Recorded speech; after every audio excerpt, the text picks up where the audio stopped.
नमस्कार। मैं आपको एक छोटी सी एक कहानी सुनाता हूँ कि हम लोग ज़्यादातर कैसे लोग हैं, वहम हर बात में करते हैं। मान लो कोई पंडित कथा सुना रहा हो या कोई संत कथा सुना रहा हो, पंडित कोई प्रवचन कर रहा हो, तो हम उसमें वो क्या बोल रहे हैं हमें उससे मतलब नहीं होता। हम उसका नुक्स निकालने हम इसका कोई नुक्स निकाल लें, वो ढूंढते रहते हैं।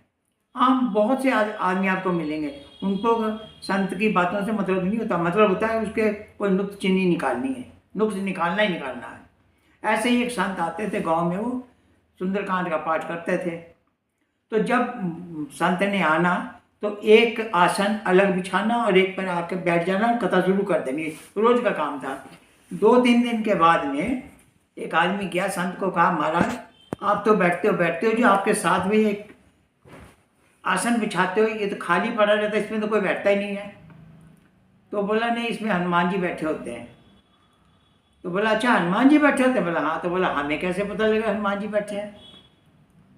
तो बोला अब तो कथा खत्म हो गई है, कल आओगे तो कल मैं बता दूंगा कैसे बैठे हुए हैं, अब देख लेना।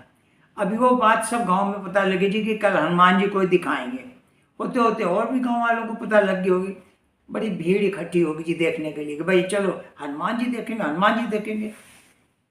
अब दूसरे दिन आ गए, वो लगे कथा करने के लिए। तो उनको क्या संत कथा कर रहे हैं तो उससे इंटरेस्ट नहीं था कि क्या बोल रहे हैं क्या नहीं बोल रहे, उनको था कि हमें हनुमान जी दिखा दें। जब कथा काफ़ी हो गई, जब खत्म होने को आने लगी, तो उठ के बोला महाराज हनुमान जी तो आपने दिखाई नहीं, मिले नहीं हमें। बोला हाँ मिल जाएंगे, रुको। जब कथा हुई खत्म तो उन्होंने कहा जी आप हनुमान जी से मिलाओ। तो बोला हनुमान जी कहाँ है? बोला यहाँ बैठे हुए हैं। कैसे पता? बोले आप उठा दो इनको। तो बोले यहाँ तो आसन ही बिछा। बोले तो आप आसन उठाओ ना, अब उठा लो आसन को। जब वो गया उठाने, जैसे वो कपड़ा ही तो था, उठाने लगा तो हिले नहीं, जोर लगाया नहीं हिले। फिर 2-4 और आदमी आ गए, फिर और 10-20 आदमी आ गए, लगे हिलाने, उतना वजन नहीं। बोला तो कपड़े का ही आसन हिल नहीं रहा, इसका मतलब हनुमान जी बैठे हैं। तो सब के सब वहाँ चरणों में गिर पड़े। इसीलिए हर बात को वहम नहीं करने चाहिए।